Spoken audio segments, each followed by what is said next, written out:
السلام علیکم ګرانو دوستانو. نن به زه تاسو ته د کرکټ په هکله باندې یو څو تازه او ډېر مهم خبرونه درکړم. چې خاص کر زه به تاسو ته د افغانستان ځوان لوبغاړی فضل حق فاروقي یو نوی ریکارډ جوړ کړی ده. بل به زه تاسو ته د ایشیا کپ په هکله باندې یو نوی خبر راغلی ده چې سریلانکا خو په تمه اوس ایشیا کپ په سریلانکا کې ترسره سي. د ایشین کرکټ کونسل چیرمن جې شاه سریلانکا ته بیا څه جواب ورکړی ده. او دې نه علاوه به زه تاسو ته د افغانستان محمد نبي په هکله باندې یو خبر درکړم. نبی خو افغانستان کابل ته راورسېده. سبا به که خیر خپله اولنۍ لوبه ترسره کړي. دغه لوبه په څو بجو باندې ده هغه به زه تاسو ته ووایم. او بل به زه تاسو ته د رشید خان درجبندي په نن ویډیو کې وښیم. مهم معلومات در سره شریکوم. ویډیو تر اخره پورې وګورئ. په هر څه به تاسو پوه شئ. راځم اول زه تاسو ته وایم چې نن هم په شپږیزه کې دوه ډېرې زبردسته لوبې ترسره شولې. دغه سهار ټایم کې چې کومه لوبه ترسره شوله دغه د آفتاب عالم دوی ټیم حشمت الله شهیدي ټیم سره لوبېدلې ول. حشمت الله شهیدي اول بیټینګ ترسره کړی و. 109 رنزه ټارګټ یې د آفتاب عالم دوی ټیم ته ورکړی و. د نبي زوی حسن عیسی خیل په 23 بالو باندې 13 رنزه کړي. حشمت الله شهیدي او ضربیا 2 مهم رنزونه په 15 بالو باندې کړي دي. او سمیع الله شینواري بیا 2 رنزونه په 30 بالو باندې کړي دي. بالرانو کې آفتاب عالم دوه لوبغاړي اوټ کړي. کریم جنت هم دوه لوبغاړي اوټ کړي دي. خو بل طرف ته د آفتاب عالم ټیم ونه څه کولی چې دغه ټارګټ پوره کړي.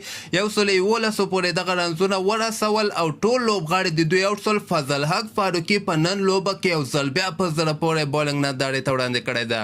فضل حق فاروقي 4 اوړو کې صرف 14 رنزه ورکړي دي او د مقابل ټیم 3 مهم لوبغاړي اوټ کړي دي. نو ماشاءالله دغه څومره لوبې هم چې سوي دي ټولو لوبو کې فضل حق فاروقي ډیر زبردست بولینګ تر سره کړی ده. د فضل حق فاروقي او د حشمت ټیم په 18 رنزو باندې دغه لوبه ګټلې ده. یوه بله لوبه هم تر سره شوله غرمې ټایم کې چې کومه لوبه تر سره شوله هغه د سپین غر یعنی د عثمان غني ټیم چې کوم ده دغوی د حضرت الله عزازي دوی ټیم سره لوبېدلی ول. د عثمان غني ټیم اول بیټینګ ترسره کړی. 198 رنزه ټارګټ یې د حضرت الله عزازي ټیم ته ورکړی او په دغه لوبه کې نجیب صدران 21 رنزه په 14 بالو باندې کړي دي. لاندې کې شرف الدین اشرف 44 رنزه کړي او عصمت عالم بیا 9 رنزه کړي دي. که موږ بالرانو ته راسو دلته بیا عبدالله عادل دوه لوبغاړي اوټ کړي. مسلم موسی هم دوه لوبغاړي اوټ کړي. خو د حضرت الله عزازي د ټیم ټول ټیم په 8 کې اوټ شوی ده. دغلته حضرت الله عزازي په 12 بالو باندې 6 رنزه کړي. نور بقای یو لوبغاړی هم دلته خاص بیټینګ نه ده ترسره کړی. بالرانو کې فرید ملک یو لوبغاړی اوټ کړی دی. یمین احمدزیم یو لوبغاړی اوټ کړی. آصف افریدي دوه لوبغاړي اوټ کړي او شرف الدین اشرف بیا 3 لوبغاړي اوټ کړي دي. نو دغه لوبه ډیره په اسانۍ سره په 110 رنزو باندې دغه دویمه لوبه سپین غر ګټلې ده. دغلته د فضل حق فاروقي ریکارډ ما غوښتل چې تاسو ورنه خبر کړم. فضل حق فاروقي اوسه پورې په شپږیزه کې 15 لوبې ترسره کړي دي او 8 لوبغاړي اوټ کړي دي. یعنی تقریبا دغه دریم مقام باندې داسې ټول نه زیات لوبغاړي اوټ کړي. غزیه الرحمن اکبر چې کوم دغه بیا 9 لوبغاړي اوټ کړي دي.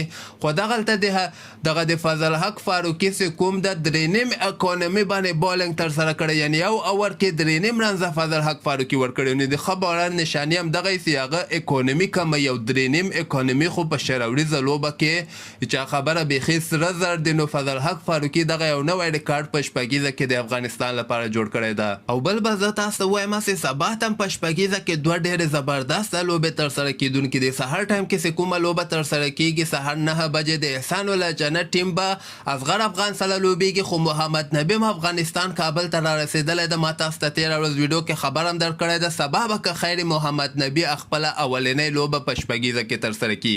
دغه لوبه د شاپور زدران ټیم سره دغه غرمې ټایم کې که خیر 2 بجې دغه لوبه شروع کیدونکې ده. محمد نبي هم د کابل لپاره که خیر خپله اولنۍ لوبه ترسره کی. بل به زه تاسو ته دغه ایشیا کپ په هکله باندې یو خبر درکړم چې سریلانکا به یو ځل بیا په تمه سوی ده چې ایشیا کپ په سریلانکا کې ترسره سي. دوی ته بیا دغه د ایشین کرکټ کونسل چیرمن جې شاه دغسې خبره کړې ده چې سریلانکا کې ایشیا کپ امکانات کم دي او سریلانکا کې موږ نسو کولی. یعنې موږ په دې باندې ډارېږو چې تاسو یو څو ورځې وروسته بیا موږ ته داسې خبر رانه کوي چې موږ ایشیا کپ په سریلانکا کې نسو ترسره کولی. وایي صحیح ده هوسټینګ یې تاسو وکئ خو دا به په دوبۍ کې ترسره کیږي. کیدای سي سبا یا بله ورځ پورې د ایشیا کپ مکمل سکیجول د موږ مخې ته راسي. ځکه سبا ته یو میټینګ هم ترسره کیدونکی ده. هغه میټینګ نه وروسته به که خیر دغه د ایشین کرکټ کونسل دغه خو به په دوبۍ کې که خیر ترسره کیږي. مکمل سکیجول دغه ټیمونه چې لوبې کومې دي هغه به که خیر سبا یا بله ورځ پورې راووځي. او دین علاوه به زه تاسو ته د افغانستان رشید خان په هکله باندې یو خبر درکمه چې رشید خان خو شپږیزه کې اوسه پورې کوم قسمه خبر نه ده ورکړی چې زه شپږیزې ته راځم که نه راځم. هماغه ما تاسو ته پخوا وخت کې ویلي ول چې رشید خان لپاره مشکله ده که شپږیزه کې لوبه ترسره کړي. خو دغه تازه درجه بندۍ به زه تاسو ته د رشید خان وښیم چې د 50 اوریزو لوبو په راونډرانو درجه بندۍ کې رشید خان دریم مقام لري او د شل اوریزو لوبو په بالرانو درجه بندۍ کې رشید خان بیا څلورم مقام اخیستی ده. او په اخره کې به زه تاسو ته دغه د پاکستان او د سریلانکا چې کومه ټیسټ لوبه روانه ده دغه اوس ډېره دلچسپه سوې ده، یعنې سبا ورځ ده، اخري ورځ ده، 5مه ورځ ده. په دغه کې پاکستان ته 419 رنزه پاتې دي او سریلانکا ته 9 وکټې پاتې دي. که سبا ته ټول لوبغاړي سریلانکا آوټ کړي 419 رنزه پوره نه کړي نو دغه لوبه سریلانکا ګټلی سي. او زه به تاسو ته دا مهمه چې سبا ته دغه 5مه ورځ د پیچ بم سپینرانو ته ډېر ښه جوړي نو د سریلانکا امکان ډېر زیات ده چې دویمه ټیسټ لوبه له پاکستان نه وګټي. خو بیا هم پاکستان به پوره کوشش کوي چې دغه لوبه برابره کړي او سریلانکا به پوره کوشش کوي چې دغه 9 واړه لوبغاړي پاکستان ته زر آوټ کړي. د کرکټ تازه خبرو لپاره تاسو دغه چینل هم در سره سبسکرایب کولی شئ.